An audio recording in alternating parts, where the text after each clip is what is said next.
Apa itu fetish? Fetish adalah perilaku seksual menyimpang di mana si individu ini merasa terangsang pada bagian tubuh atau benda-benda non-seksual.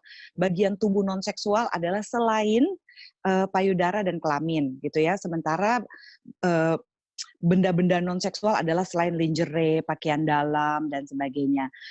Di mana biasanya kalau yang paling banyak ditemui adalah foot fetish, di mana dia bisa terangsang. Mengapa fetish disebut sebagai perilaku seksual menyimpang? Apa hanya karena terangsang dengan objek non-seksual? Ada beberapa kategori yang harus dipenuhi untuk bisa didiagnosa sebagai sebuah penyimpangan perilaku seksual, gitu. Salah satunya adalah ini menyebabkan distress atau menyebabkan ketegangan, tense, ke gangguan sosial gitu ya pada si individu ini gitu ya. Misalnya ketika dia ingin mengekspresikan seksualitasnya kepada pasangan maupun, untuk masyarakat sekitar gitu ya kira-kira. Jadi dia tidak mampu untuk bisa adjust, dia tidak mampu untuk bisa secara organik tertarik pada manusia lain, khususnya kalau pada fetish tanpa benda-benda ini gitu. Apa faktor yang bisa menyebabkan seorang fetish terhadap sesuatu hal? Apa karena pengalaman yang menyenangkan atau tidak menyenangkan?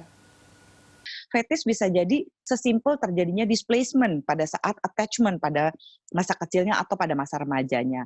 Displacement itu misalnya, ketika dia membutuhkan cinta, tapi cinta dari orang tua atau orang yang dia harapkan sebagai caretaker-nya itu tidak memberikan rasa kasih sayang, biasanya misalnya pada saat dia membutuhkan cinta yang ada di situ adalah kain jarik, yang ada di situ adalah, kulit gitu mungkin ya, atau kaos kaki yang dia pakai, atau selimut bayi gitu.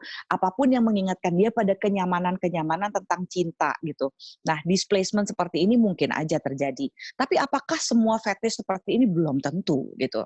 Tapi ada kemungkinan salah satunya ini. Bisa jadi juga ada pelecehan seksual atau kekerasan seksual di mana, dia mendapatkan kenyamanan dengan benda-benda non-seksual ini atau bagian tubuh yang non-seksual kira. Bagaimana dengan kasus yang dialami oleh mahasiswa berinisial G ini? Apakah bisa dikategorikan fetish? Dan mengapa hal ini bisa terjadi hingga menimbulkan banyak korban? Gimana kalau kita tidak cepat-cepat menghakimi, bahwa ini adalah penyimpangan atau bukan. Karena gini, kalau memang dia memiliki penyimpangan perilaku seksual seperti fetish gitu, itu harus dilakukan pemeriksaan psikologis. Karena seorang yang benar-benar fetish ada levelnya gitu ya.